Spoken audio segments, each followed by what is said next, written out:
àtìyá tó bí wọn àtàwọn àfa àwọn kíláàdá náà tún lọ bá gbogbo àwọn tó tẹ̀lé wọn tẹ̀mí òdodo tàbá ní àwọn adáko àsìkò tó nǹkan láwọn tí bàbá sọ́kà ádámù náà tọrọ fún nínú àwọn tí ń jẹ́ òkú Markaz lánàá táwọn náà ti wọlé lọ sinmi jẹ́ ti lọ ọ̀dọ̀ ọlọ́run sábà kẹ́ gbogbo wọn nínú àwọn arkan nínú àwọn nukaba nínú àwọn olóyè bí bàbá wa alábẹ́rẹ́ bàbá wa ẹlẹ́ran bí àwọn bàbá wa lé òjòkú ọbẹ̀ aka bàbá wa lákà é kárí gbogbo àwọn tá a lè dáko tán bàbá wa anàfẹ́ alábẹ́rẹ́ gbogbo wọn pátá àtàwọn àfa àti ń jẹ́ àfa àlẹ́ kéwú bí àfa àlùbáríkà lójú ọbẹ̀ akárí gbogbo àwọn àfa sọ̀lá àti àfa sàṣẹ̀lẹ̀ àfa Ahmed wọ́lọ́ gbogbo wọn la dáko má bàbá la àtọmọ tí wọ́n bí àtàwọn ìyàwó tó ti lọ ń jẹ́ àwọn ìyá wa àtàwọn tó tún lọ nínú àwọn alájọṣe Sheikh Adam ní àjọṣe tòdodo bí bàbá Abíọ́lá àti gbogbo wọn bẹ́ẹ̀ lọ ọlọ́mọsàbà kẹwọn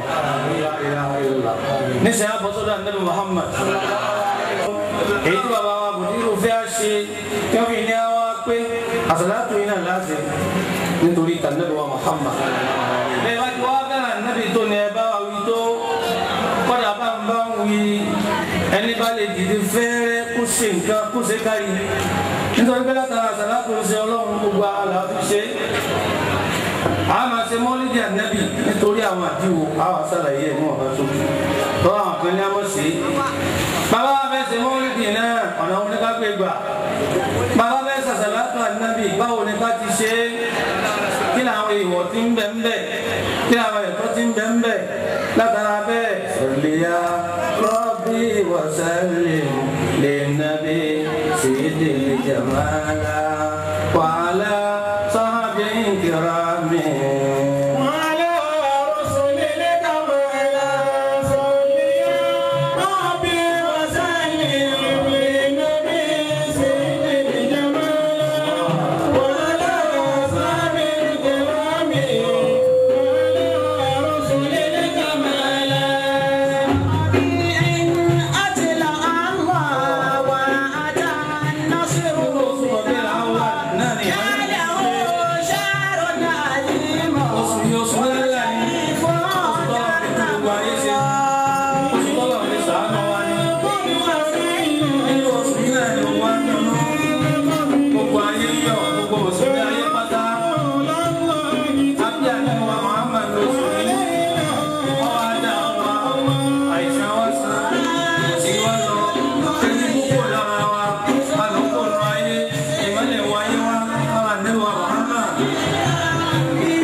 sépèlé nìkan láì sì ní ìbànújẹ́ rántí ẹnìkan ẹ̀tọ́rọ̀ tẹ́ bá fẹ́ lọ́dọ̀ ọlọ́run fi hàtà ní ọ̀tá mi lẹ́kẹ̀ẹ́ yìí.